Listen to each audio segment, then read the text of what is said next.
자, 당좌자산에 대해서 볼 건데요. 우리 자산에는 유동자산과 비유동자산이 있었고, 그 유동자산 안에는 당좌자산과 재고자산이 있었죠.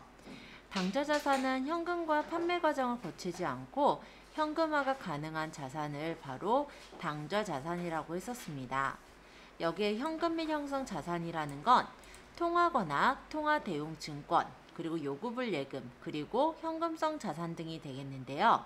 현금성 자산의 특징은 만기가 3개월 이내로 들어온다라는 거예요. 그래서 3개월 이내에 표시를 좀 해놓을게요. 자, 통화대용 증권에는 타인발행수표, 자기압수표, 가계수표, 송금수표, 우편한증서, 그리고 국고송금통지서, 만기가 다가오는 어음이라든지 만기가 다가온 공사채 이자표, 배당금 통지서, 그리고 대체저금 환급증서, 그리고 일람출금어음 이런 것들이 통화로 쓸 수 있는 통화대용 증권이 되고요. 단기 금융상품이라고 한다면 단기짜니까 1년 이내죠.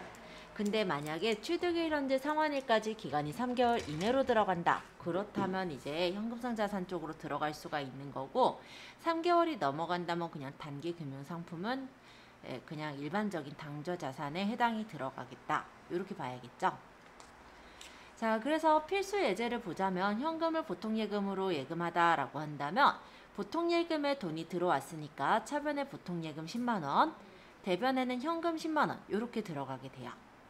그리고 당좌예금과 당좌차월을 보자면 당좌예금은 은행과 당좌거래 약정을 맺고 당좌수표를 발행할 수 있는 예금을 당좌예금이라고 했었죠. 그러니까 우리 회사에서 돈을 뭐 그냥 10만원, 20만원 이렇게 쓰는 게 아니라 거의 100만원대, 1000만원대 또는 억원대를 쓰다 보니까 우리가 은행하고 거래 약정을 맺어서 그 안에 은행 계좌에 금액을 넣어놓고 우리는 수표를 발행해서 써주게 되면 거래처에서 가져다가 은행에 가서 현금으로 바꿔 쓰는 거를 당좌예금이라고 하거든요. 그래서 우리 회사에서 당좌수표를 발행했다라고 한다면 결론적으로 우리 회사의 당좌예금에서 돈이 빠져나가게 되는 거예요. 거래처에서 빼서 쓸 테니까. 그럼 만약에 그러니까 당점하고 동점이라는 게 있는데 당점이라는 거는 우리 회사를 뜻하고요. 동점이라는 거는 거래처를 뜻해요. 그래서 만약에 내가 동점 발행 당좌수표를 받았다라고 한다면 반대로 우리가 거래처 입장인 거죠. 그렇죠? 그러니까 그 거래 은행에 가서 현금으로 바꿔 쓸 수 있기 때문에 당좌수표라고 했을 때 동점에서 발행했느냐 당점에서 발행했느냐에 따라서 거래가 달라지니까 그거를 판단을 할 수 있어야 될 거고요. 당좌차월이라는 게 마이너스 통장과 같은 건데 당좌예금의 잔액을 초과해서 수표를 발행한 금액을 당좌차월이라고 하죠. 그래서 은행한테 일종의 돈을 빌려서 쓰는 단기 차입금과 같은 거예요. 그리고 은행이 그냥 이렇게 단기 차입금 마이너스 통장을 그냥 내주진 않잖아요.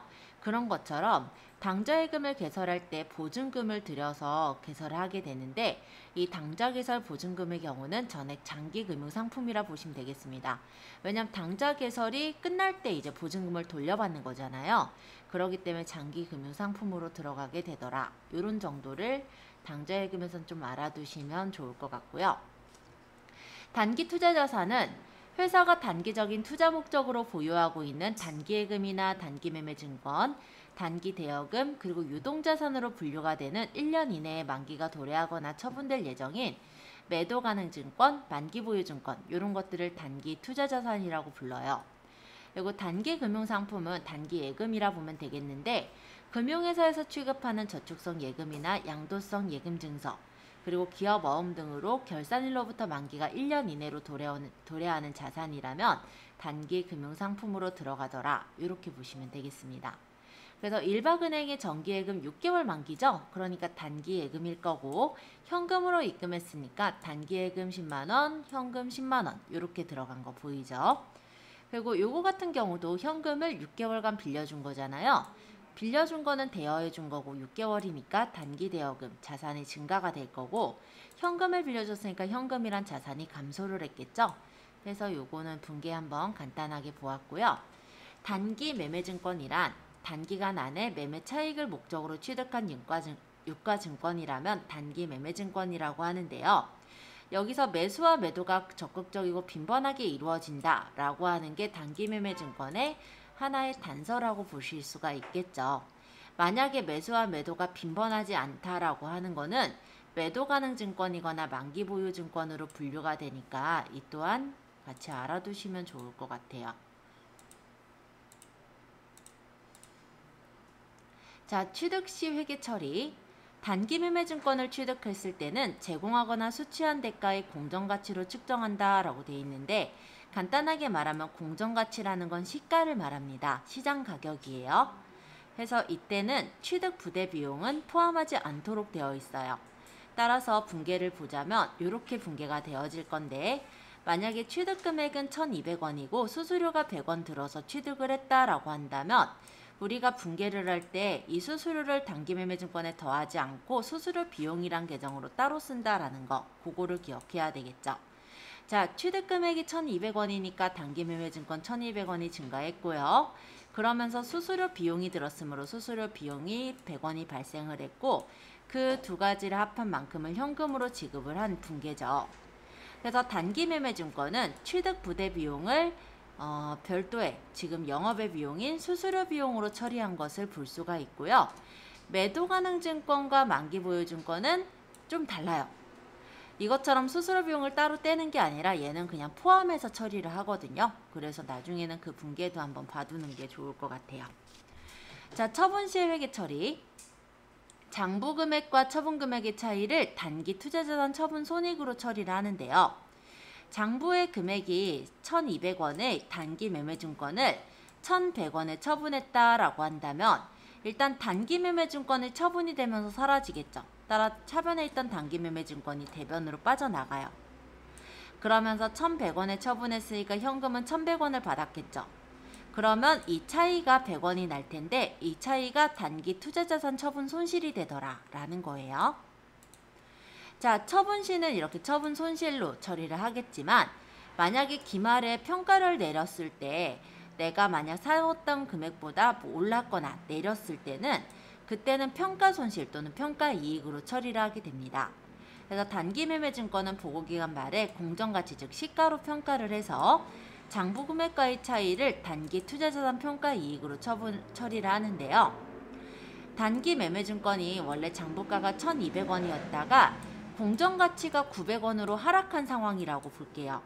그렇다면 시가에 이제 맞춰야 되기 때문에 단기 매매증권을 줄이게 될 텐데, 즉 원래는 차변에 있던 단기 매매증권의 금액 차이만큼이 대변으로 빠져나가면서 반대편에는 단기 투자자산 평가 손실이라는 계정을 쓰게 되는 거예요. 그래서 단기 투자자산 평가 손익 같은 경우는 영업의 손익으로 들어가는 거고요. 근데 여기 매도 가능 증권이나 만기 보유 증권으로 처리를 하는 이 매도 가능 증권 평가 손익 같은 경우는 기타 포괄 손익 누계액으로 나중에 들어가게 된다는 것도 한번 봐둘 필요는 있을 것 같습니다. 자, 이자와 배당금의 회계 처리인데요. 소유하고 있는 채권의 이자를 받았을 때는 이자 수익으로 처리하는 거예요. 그리고 내가 만약에 주식을 갖고 있는데 주식에 대해서 현금 배당을 받았다면 배당금 수익으로 회계 처리를 합니다. 근데 배당금은 바로 받는 게 아니고요. 배당을 결의를 하고 그 결의한 거를 나중에 지급일날 주게 되거든요. 그럼 배당을 주기로 결정이 났을 때 그때가 이제 배당 결의의 일인데요. 그때 배당금 수익이 얼마가 떨어질 건지가 계산이 돼서 나오죠. 그쵸? 그런데 아직 내가 못 받아요. 이거를 어느 그 배당일에 받을 수가 있다 보니 이걸 언제 이제 받기 전까지는 미수 배당금이라는 계정으로 들어갈 거예요. 원래 미수라는 거는 그러니까 수익이 낮지만 아직 못 받는 거, 기간이 지나지 않아서 아직 못 받는 걸 미수라고 하잖아요. 그래서 미수 배당금이란 계정으로 이렇게 결의 때 분계가 돼 있다가 배당금을 수령할 때 이 미수 배당금이 대변으로 사라지면서 현금으로 받게 되는 거다. 이렇게 이해를 해주셔야 되겠죠. 주식 배당이나 무상증자로 인해서 주식을 받는 경우에는 별도의 회계 처리를 하지는 않아요. 왜냐하면 돈이 왔다 갔다 하는 거는 아니거든요. 다만 주식 배당이나 무상증자로 인해서 변경된 주식수에 따라 단가를 변경을 하기는 합니다. 자, 필수예제 내용 읽어볼게요. 단기간 내에 매매 차익을 목적으로 해서 상장사인 세방전자의 주식 100주를 이 골뱅이는 한 주당을 뜻해요. 한 주당 8,000원에 구입하고 매입 수수료 5만 원과 함께 현금으로 지급하였다 라고 한다면 실제 주식이 100주를 샀고 8,000원씩에 구입을 했잖아요. 그러니까 공 2개 더해보면 80만 원. 그죠? 그래서 단기 매매 증권 80만 원이 증가하면서 매입 수수료는 수수료 비용으로 처리하는 거예요. 그래서 수수료 비용 5만 원. 해서 현금으로 지급한 건 총 85만 원 지급을 했겠죠. 자, 이 분계 이해되시죠? 자, 두 번째. 단기간 내에 매매 차익을 목적으로 보유하고 있던 세방전자 주식 100주. 액면 금액은 한 주당 5,000원, 장부 금액은 8,000원. 자, 액면가는 지금 우리가 생각할 필요가 없어요. 우리가 사가지고 들여온 가격은 장부가대로 사왔거든요. 그러니까 100주에 8,000원을 일단 생각하고 계시고요. 근데 얼마에 팔았나 봤더니 한 주당 9,000원에 매각을 했대요. 그리고 대금은 전액 현금으로 받아서 어쨌든 당조해금 계좌에 입금을 했다고 하네요.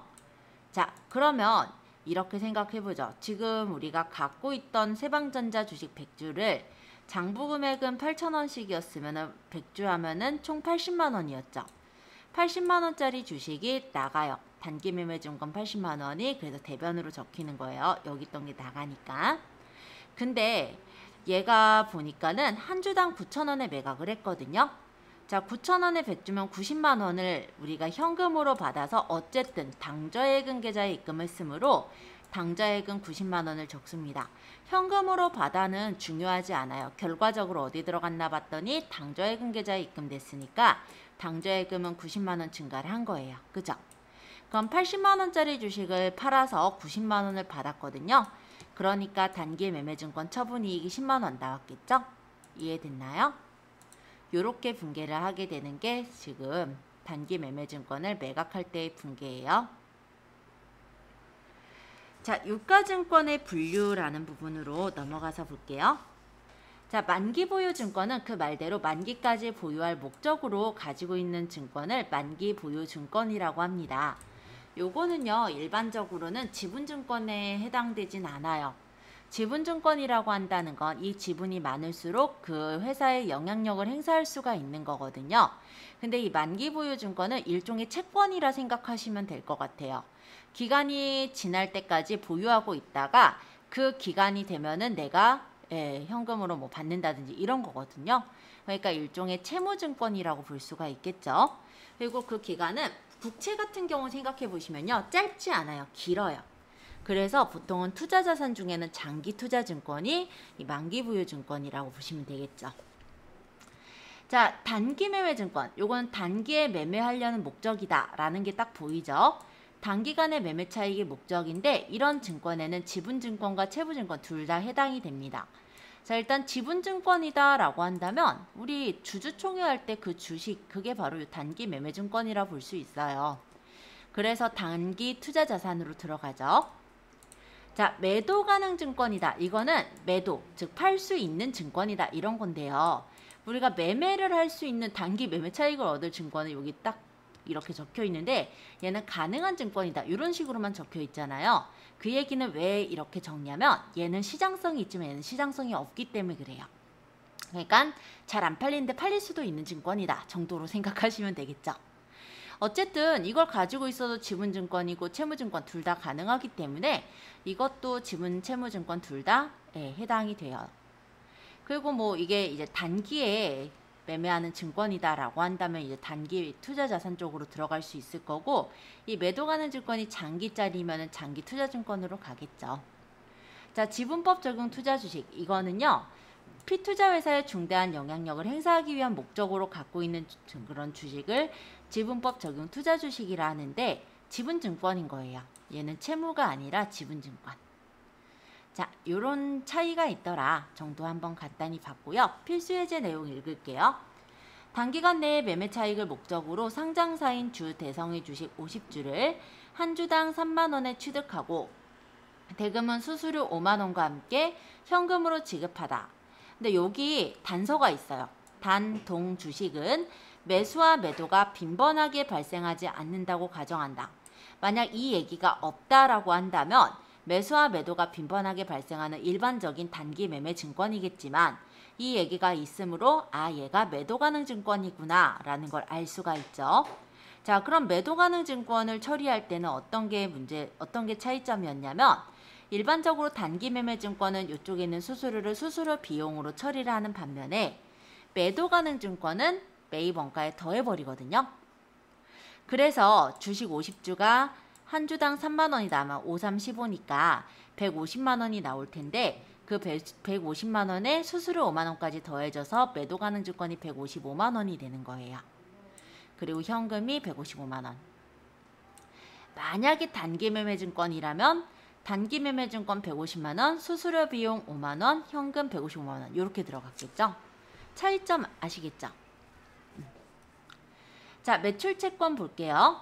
자, 매출 채권이란 회사의 주된 영업활동인 상품, 제품의 판매 또는 서비스의 제공으로 발생한 외상 채권인 외상 매출금과 어음상 채권인 받을어음 이런 것들을 매출 채권이라 합니다. 자, 매출 채권은 매출할 때 돈 받을 권리예요. 따라서 상품이나 제품을 판매한다 라고 했을 때 그 외상 매출금, 받을어음 얘네들이 매출 채권이더라 라고 보시면 됩니다. 자, 외상 매출금은 상품이나 제품 등을 외상으로 매출하고 발생한 채권이 외상 매출금인 거고요. 필수예제의 내용 읽어볼게요. 경영의 제품 50만 원을 매출하고 대금은 전액 외상으로 하였다. 그럼 제품 매출이 일어났죠. 제품 매출한 수익이 발생을 했고 전액 외상으로 했으니까 외상 매출금이라는 자산의 증가가 생긴 거예요. 이랬다가 이 외상 매출금 중 40만 원을 현금으로 회수했을 때 이 외상 매출금이 없어지게 되니까 대변으로 사라지게 되면서 현금으로 회수한 거래가 되겠죠. 자, 받을어음 볼게요. 상품, 제품 등을 매출하고 발생한 어음상의 채권을 받을어음이라고 하는데요. 어음을 수취했을 때는 받을어음의 차변에 기입을 하고 어음 대금을 회수했을 때는 채권 금액이 감소하기 때문에 받을어음 계정 대변에 기입을 합니다. 자, 어음의 회계 처리를 좀 보자면 상품 대금이나 외상 매입금의 지급을 위해서 사용되는 것으로 발행인이 수취인에게 약속 기일에 약정한 장소에서 어음에 표시된 금액을 지급할 것을 약속하는 약속어음과 어음에 표시된 금액을 어음의 수취인에게 지급할 것을 위탁하는 환어음이 있고요. 어음의 수취인은 어음의 지급 기일이 도래하면은 거래은행에 어음 대금을 받아줄 걸 의뢰하거든요. 그거를 추심 의뢰라고 하고 어음 대금을 받는 것을 추심이라고 해요. 그래서 이러한 추심 의뢰는 거래가 아니기 때문에 회계 처리를 할 필요는 없다라는 내용입니다. 뭔 말이 길어서 조금 더 말씀을 드려본다면 일반적인 어음은 약속어음이라고 부르죠. 보통은 어음을 발행하는 사람이 있고 어음을 수취하는 사람이 있어요. 기본적으로는 이렇게 이 두 사람 간의 거래일 거예요. 그죠? 그게 일반적인 약속어음인데요. 어떤 경우는 발행인이 있고 수취인이 있는데 그걸 지명인이 있어요. 그래서 세 사람이서 이제 거래를 하게 되는 그런 형태도 있어요. 이런 게 이제 환어음이라고 얘기를 합니다. 자, 그리고 추심이라는 것을 좀 얘기를 할 건데요. 내가 어음의 지급기일이 도래하면은 어음을 원래 받아야 되죠. 근데 내가 일일이 어음 받으러 다니기 불편하니까 그걸 은행한테 받아달라고 의뢰를 하게 돼요. 그게 추심 의뢰예요. 어음을 받기 위해서, 근데 어음을 내가 막 거기 거래처가 한두 군데가 아닐 텐데 쫓아다니면서 받기가 어려우니까 또 아무래도 내가 받는 것보다 은행 같은 큰 기관에서 받는 게 더 편할 거잖아요. 그쵸? 그래서 거래은행에 그 어음 대금을 받아줄 것을 의뢰하는데 그런 것을 추심 의뢰라고 해요. 그러니까 대신 좀 받아줘 라고 부탁을 하는 거죠. 그리고 이렇게 어음을 회수하는 걸, 은행에서 회수하는 걸 추심이라고 얘기를 합니다. 어쨌든 추심 의뢰라는 거는요, 어음을 주고받는 게 아니라 거래가 아니죠. 하지만 추심 의뢰를 했을 때 은행한테 그냥 공짜로 돈을 받아달라고 하진 않을 거예요. 그래서 추심 수수료라는 게 들어가게 돼요. 그럼 이 수수료는 별도의 비용으로 회계 처리를 해야겠죠. 자, 그래서 제품을 매출하고 어음을 받았을 때는 대변에 제품 매출이란 수익이 발생을 할 테고 그러면서 받을 어음을 받았겠죠. 근데 이 어음을 만기일에 추심을 할 때 받을 어음이 사라지면서 당좌예금으로 돈이 들어오는 거예요. 그때 이제 은행에 나가는 추심 수수료를 수수료 비용이란 계정으로 아마 주게 될 테고요. 자, 그럼 이제 배서에 대해서 소개를 해볼 건데요. 배서라는 것은 무엇이냐면 뒷배자를 써요. 어음이 있으면 그 어음의 뒤에다가 서명을 해서 그 삼자에게 양도를 하는 것을 배서라고 합니다. 어렸을 때 수표 같은 거를 받아보면 요즘은 5만원권이 생기면서 사실 수표가 많이 사라지기는 했는데요. 실제 요즘도 수표가 있긴 있죠. 근데 만약 수표를 가지고 내가 만약에 슈퍼마켓 같은 데를 갔으면 그 슈퍼마켓 아주머니가 그 수표의 뒷면에다가 이름하고 전화번호를 적으라고 하는 거를 언제 한번 겪어보신 분이 있을 수도 있겠다. 없으면 어쩔 수 없고요. 자, 그게 바로 배서예요. 그러니까 누가 이 사람한테 넘겼음 이런 거를 적어서 양도를 하는 것을 배서라고 해요. 그래서 어음의 배서란 수취한 어음을 만기가 되기 전에 상품을 매입 대금하거나 아니면 외상 매입금 지급을 할 때 제3자에게 양도한 걸 뒷배자를 써서 배서라고 얘기를 합니다. 그러니까 이건 이제 어음의 소유권을 넘긴 거죠. 그죠? 자, 제품을 매출하고 약속어음이나 환어음을 수취했을 때 대변에 제품 매출이라는 수익이 생겼고, 그리고 어음을 수취했으니까 차변에 받을 어음이 생겼어요. 근데 이 수취한 어음을 외상매입금 지급을 할 때 넘겼다면 받을 어음이 사라지면서 외상매입금이 갚아지겠죠. 자, 이번엔 어음의 할인인데요. 할인이라는 거는 무엇이냐? 일반적으로 어음은 만기일이라는 게 있어요. 그래서 그 만기일이 지나야 돈을 받을 수가 있어요. 그런데 그 전에 돈이 필요하면 어떻게 할까요? 그런 경우는 은행에다 팔아버리는 거예요. 그래서 만기일 이전에 내가 돈이 필요하다 보니 거기 어음의 액면을 담보로 해서 어음 대금을 미리 받는 거다. 뭐 이렇게 적혀 있죠? 간단히 말하면 은행한테 팔아버리는 게 어음의 할인이다. 그러면 만기일까지 기다려야 은행도 돈을 받을 수 있으니까 뭔가 그래도 손해보지는 않을 거 아니에요? 그러면 그때 이제 차감되는 이자가 있는데 그걸 바로 할인료라고 불러요. 근데 아까 뭐라고 했어요? 어음을 할인한다는 건 어음을 은행한테 팔아버린다라고 했죠. 자, 어음은 매출채권이고 그 매출채권을 팔아버릴 때 생기는 손해다라고 해서 이 할인료는 매출채권 처분 손실이라는 계정으로 쓰게 됩니다.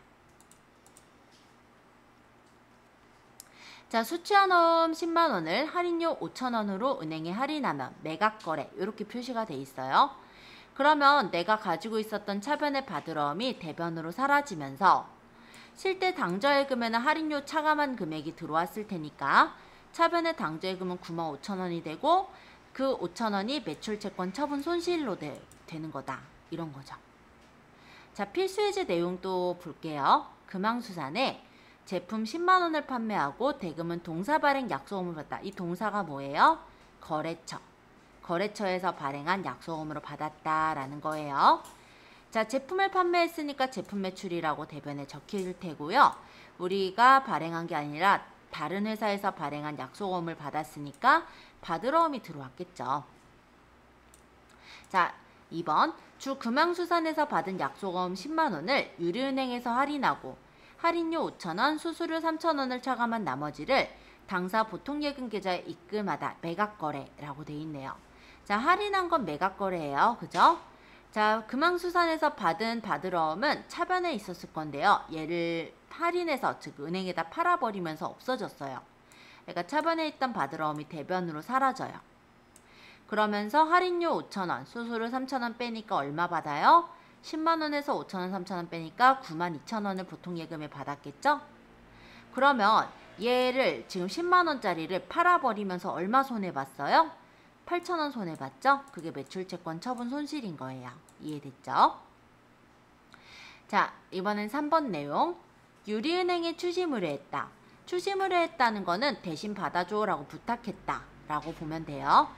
주 금왕수산에서 제품 매출 대금으로 받은 약속어음 10만원이 추심이 됐대요. 그러니까 은행에서 이 약속어음 받았대요.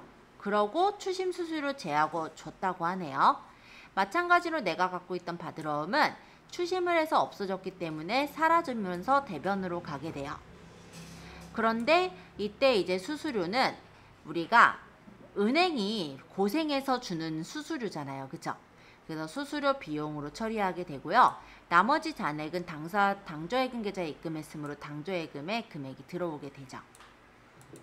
그래서 요 할인하고 추심이 조금 헷갈릴 수는 있는데 별로 그렇게 내용을 따져보고 나서 보면은 그렇게 헷갈릴 내용은 아닌 것 같아요. 자, 채권의 대손을 볼게요. 대손이라는 것은 무엇이냐? 못 받게 된 것, 회수가 불가능하게 된 것, 이런 걸 대손이라고 부릅니다.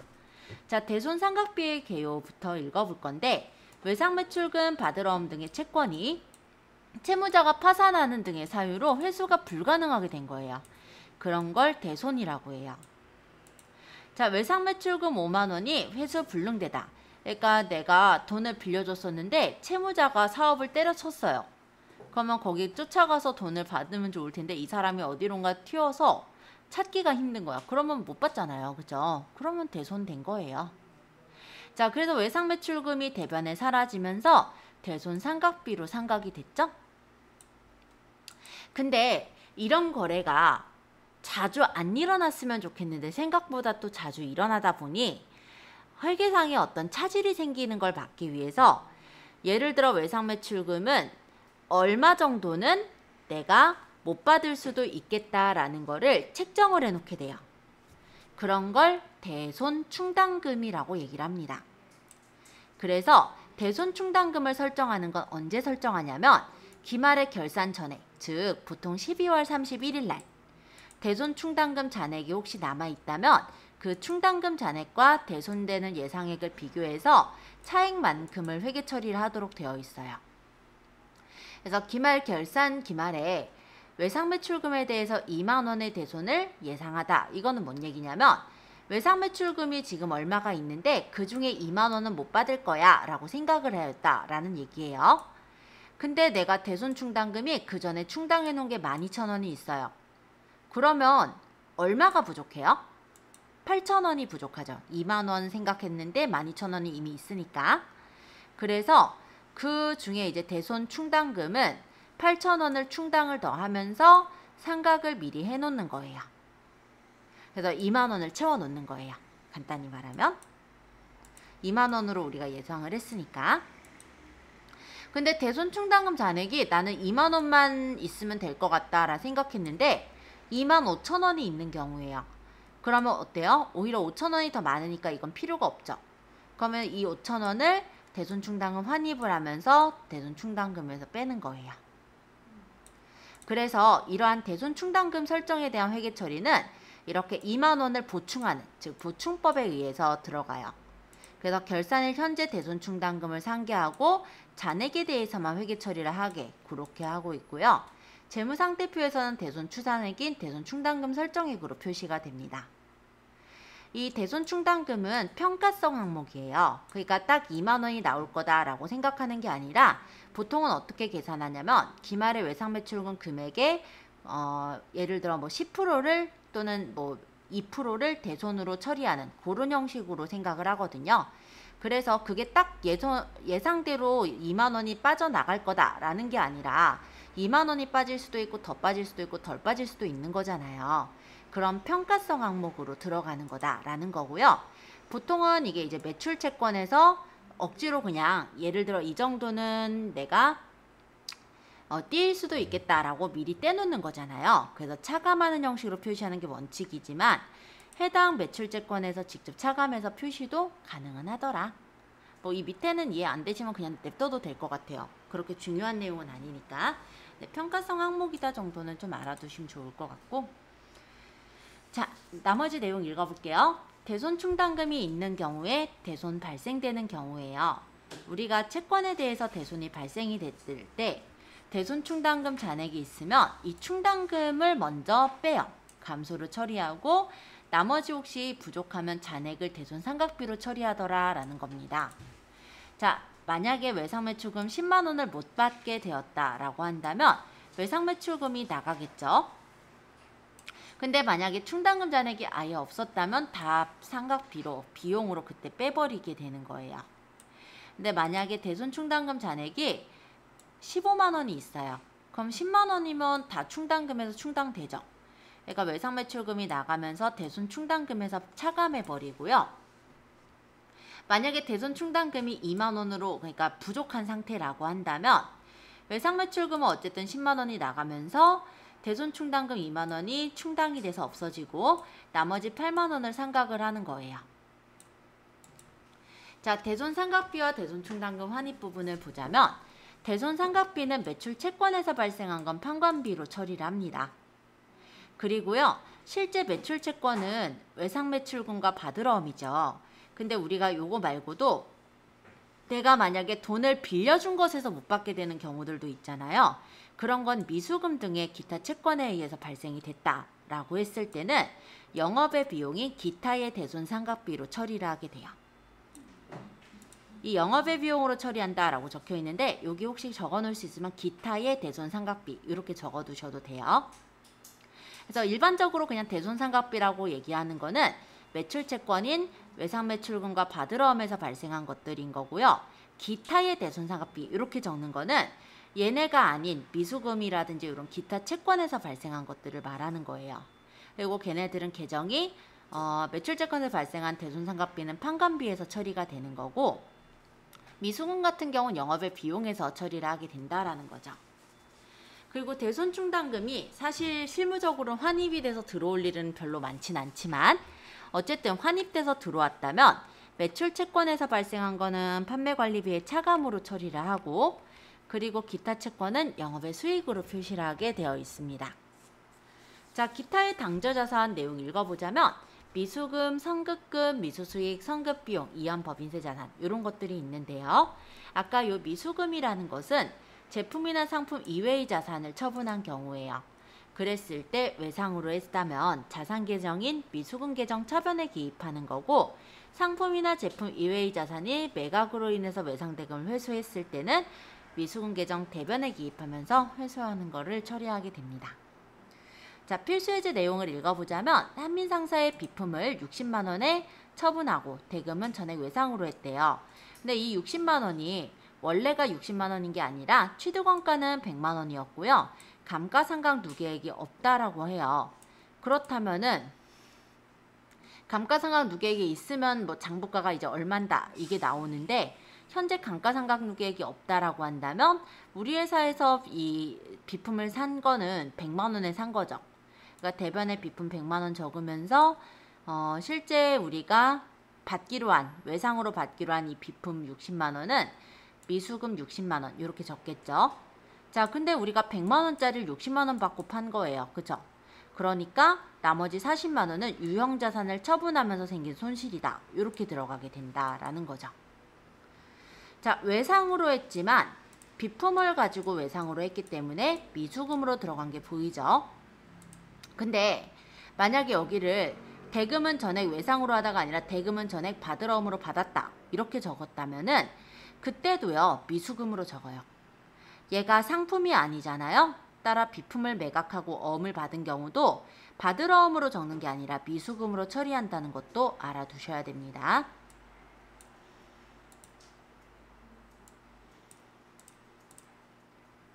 자, 미수수익. 미수수익은 기간손익을 발생주에 의하는 경우 기간이 경과함에 따라 발생한 수익 중에 아직 받지 못한 거, 아직 수익을 받지 못한 그런 채권 계정을 미수수익이라고 얘기를 해요. 자, 요런 게 미수수익인데 결산 시 대여금에 대한 기간 경과분 이자 10만원을 계상하다라고 한다면 대여금에 대한 이자잖아요. 그러니까 이자 수익은 발생을 했으나 아직 그 이자는 대여금을 갚을 때 이자를 받게 되는 거죠. 그렇기 때문에 결산 시에 그냥 계상하는 입장에서는 아직 이 이자는 받은 상태가 아니잖아요. 따라서 미수수익으로 처리하더라 이런 얘기예요.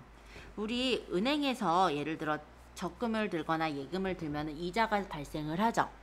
근데 그 이자가 발생은 하는데요. 그 이자를 언제 받게 되냐면 즉 그 적금을 해지할 때.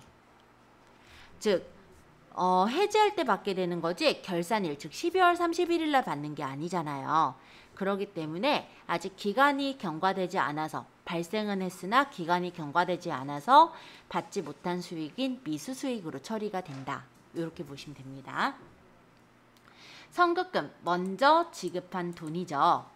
상품이나 원재료 등을 주문하고 매입하기 전에 착수금이나 계약금을 지급한 경우라면 자산인 선급금 계정 차변에 기입을 하고 주문한 상품이 도착해서 매입대금에 충당됐을 때 선급금 계정 대변에 기입하는 거예요. 그래서 호동상사와 원재료 매매 계약을 체결하고 그 대금 중 일부인 10만 원을 당전 발행 당좌수표로 지급했다라고 한다면 이때 계약을 체결한 이 계약금 10만 원이 선급금으로 들어오는 거고요. 이것을 당전 발행 당좌수표로 지급했으니까 당좌예금이 되는 거죠. 내가 당좌수표로 지급을 한 이 돈은 아직 계약이 일어나기 전에 계약금이기 때문에 내가 계약이 일어나기 전에라면 돌려받을 수가 있는 거잖아요. 그러니까 선급금은 자산이 되는 거였어요. 자, 호동상사에서 원재료 30만 원을 매입하고 위에 1에서 지급한 이 10만 원을 차감한 나머지를 외상으로 하다. 그러면 원재료를 이제 매입을 했으니까 나한테 원재료가 들어왔고 여기서 지급한 선급금은 대변으로 빠져나가요. 그러면서 나머지를 외상으로 했으므로 외상 매입금이 되겠죠.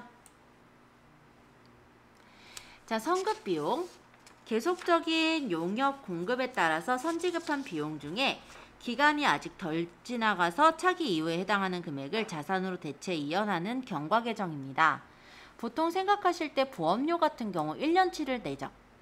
자, 1년치를 낸다라고 했을 때 1년이 꼭 1월 1일부터 12월 31일이 아니고요. 내가 만약에 5월 달에 가입을 했다면 그 5월 달부터 내년 4월 말까지일 거예요. 그죠? 그러면 5월 달부터 12월 달까지를 결산일 날 처리하잖아요. 그럼 나머지 4개월치는 내가 비용은 미리 냈지만 아직 비용이 진행이 되지 않은 거기 때문에 선급 비용으로 처리한다. 이렇게 보시면 돼요. 자, 필수해지 내용 읽어볼게요. 9월 1일 9월 빌딩의 건물을 6개월간 임차하기로 계약하고 6개월분 임대료 6만 원을 현금으로 지급했다고 합니다. 그러면 임차료 6만 원, 현금 6만 원 이렇게 처리했겠죠. 근데 12월 30일 날 결산일 날 따져보자면 9월 달 빌딩을 우리가 임차 계약을 한 거잖아요. 그럼 9월, 10월, 11월, 12월 4개월이 지난 상태예요. 그죠?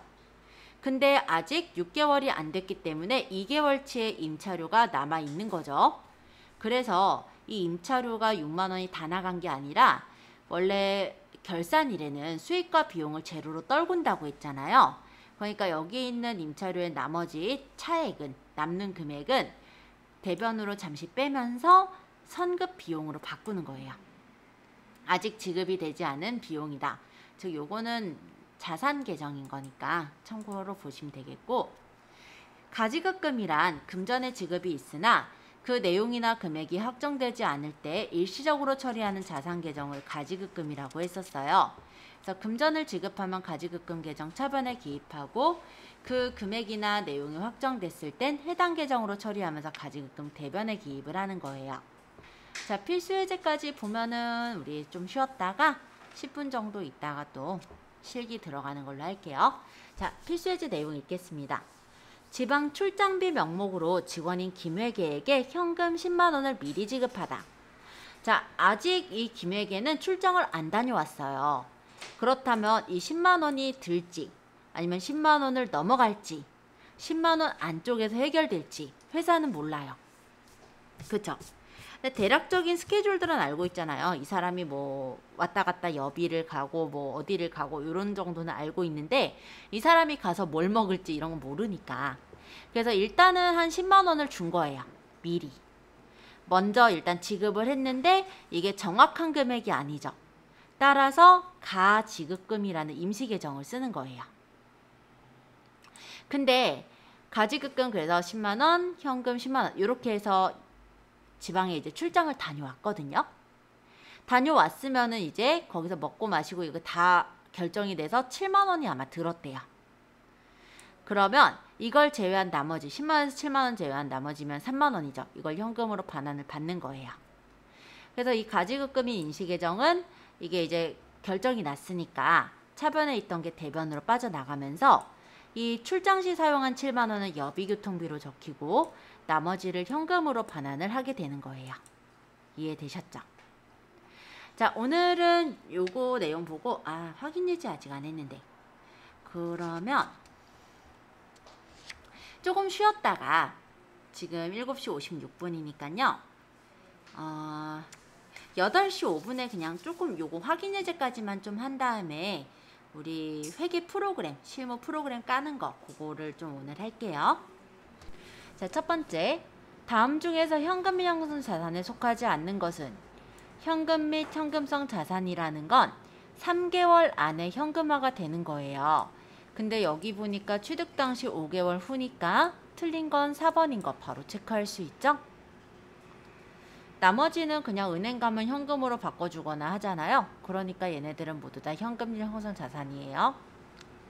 자, 두 번째, 다음 중 일반 기업 회계 기준에서 현금 및 현금성 자산은 얼마인가? 마찬가지로 3개월 안에 현금화가 되는 것들을 체크해 보는데요. 통화 대용증권, 통화 대신에 쓰는 거니까 이거 당연히 현금성 자산이겠죠?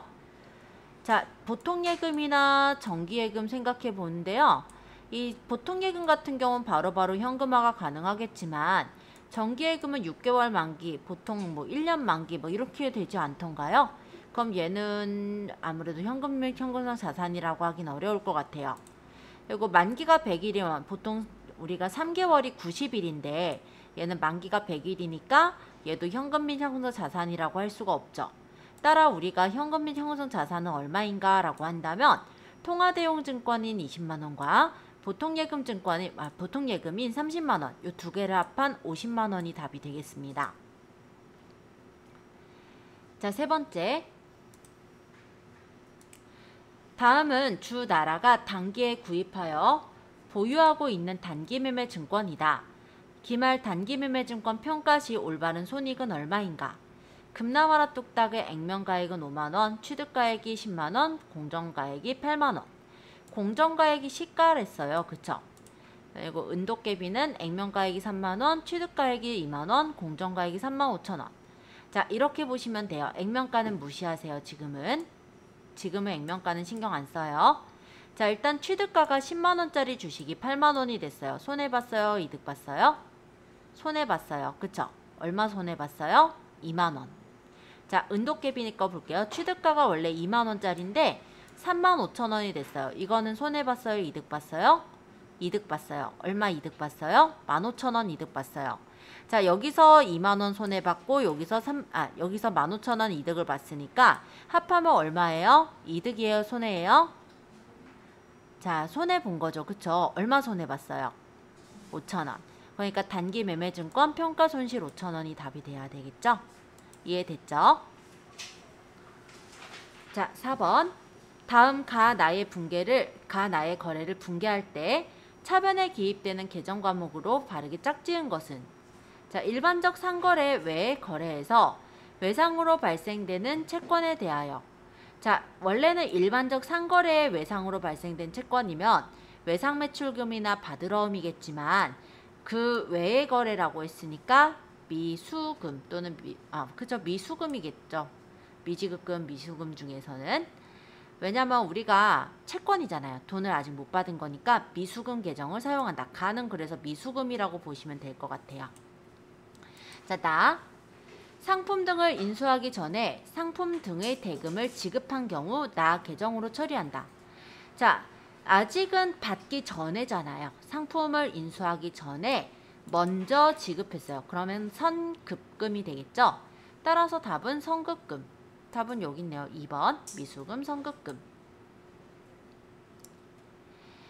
자, 5번 문제 보겠습니다. 주미래는 8월에 영업을 개시하여 다음과 같이 거래를 하였다. 8월 말 현재 회수할 수 있는 매출채권 잔액은 얼마인가? 자, 8월 2일 날 제품 500만원을 외상으로 납품을 했어요. 그러면 이때 이제 500만원의 외상 매출금이 생겼을 텐데요. 납품한 제품 중에 하자가 발견되어서 10만원이 반품됐다고 합니다. 그럼 외상 매출금이 10만원이 사라지면서 제품에서 빠졌겠죠. 그쵸? 자, 그러면 외상 매출금은 지금 이때 얼마가 돼요? 490만원. 그죠? 8월 20일 날 우리의 외상 대금 중 300만원을 회수했더니 조기자금 결제로 인해서 약정대로 5만원을 할인한 후 잔액을 현금으로 받았대요. 자, 외상대금을 3만원을 회수를 했다라고 하는데요. 자, 3만 원이 아니고 300만 원을 회수했다고 하네요. 그죠? 그러면은 300만 원 회수가 됐으니까 외상 매출금은 얼마가 남았어요? 그러면은 네, 그냥 생각하면은 그냥 계산을 환입하고 회수를 생각하시면 되는데 이게 역시 헷갈릴 수 있기 때문에 제가 분계를 밑에다가 또 해서 보여드려 볼게요. 자, 8월 2일자 분계부터 다시 한번 보여드리자면 8월 2일 날 우리에게 제품을 외상으로 매출하셨을 때는 차변에 외상 매출금이 500만 원이 들어왔을 거고요. 대변에 제품이 나갔겠죠. 제품 매출이란 수익으로 500만 원 아마 이렇게 됐을 거예요. 그리고 8월 4일 날 이날 하자가 발견되면서 차변에 있던 외상 매출금이 대변으로 빠져나가요.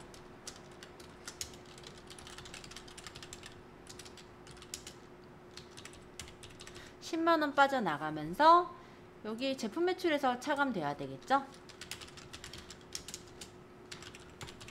이렇게 되는 분계였을 거예요. 굳이 줄까지 맞춰보면 이렇게. 자, 그럼 이 상태로는 외상 매출금이 얼마냐? 500에서 간단히 말하면 500만 원에서 빼기 10만 원을 한 금액 490만 원이 남아있는 상태라는 거죠. 그죠? 예를 들면 8월 20일자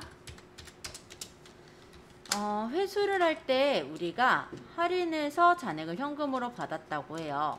근데 외상 매출금 300만 원에서 할인된 게 아니라 일단 외상 매출금은 그대로 까이는 거예요. 300만 원이 300만 원을 회수하니까.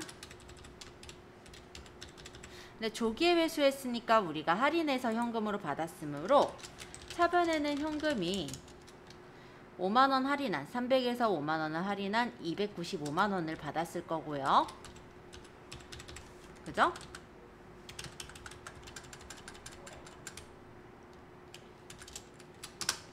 그러면 그 5만원은 매출 할인으로 들어가요. 즉 외상 매출금은 300 그대로 까인 거예요. 그러니까 아까 490만원이 있었잖아요. 여기서 300만원을 까면은 얼마예요? 그러면 190만원이 남나요? 그러면 잔액은 얼마다? 190만원. 답은 2번이다. 이해됐죠? 이거 5만원은 어떻게 처리해야 되나 이것 때문에 아마 헷갈리셨으면 헷갈렸을 거라서 요거는 생각할 필요가 없다는 걸 분계로 보여드린 거예요. 자, 6번. 주 한세의 기말 재무상태표 일부이다. 당기 손익계산서에 기록될 대손상각비는 얼마인가? 기초 대손충당금이 73,000원이고 기중에 대손 발생액이 3만원 발생했대요. 자, 그럼 현재까지 대손 충당금 얼마 남았을까요? 73,000원에서 3만원이 까여요. 그럼 43,000원이 현재 남은 상태예요. 그쵸? 자, 기말의 재무상태표상 매출채권은 500만원이고 대손 충당금으로 충당할 돈은 11만원이래요. 아까 대손 충당금 남은 게 얼마였다고요? 43,000원. 근데 우리 충당금 얼마 쌓으면 돼요? 11만원.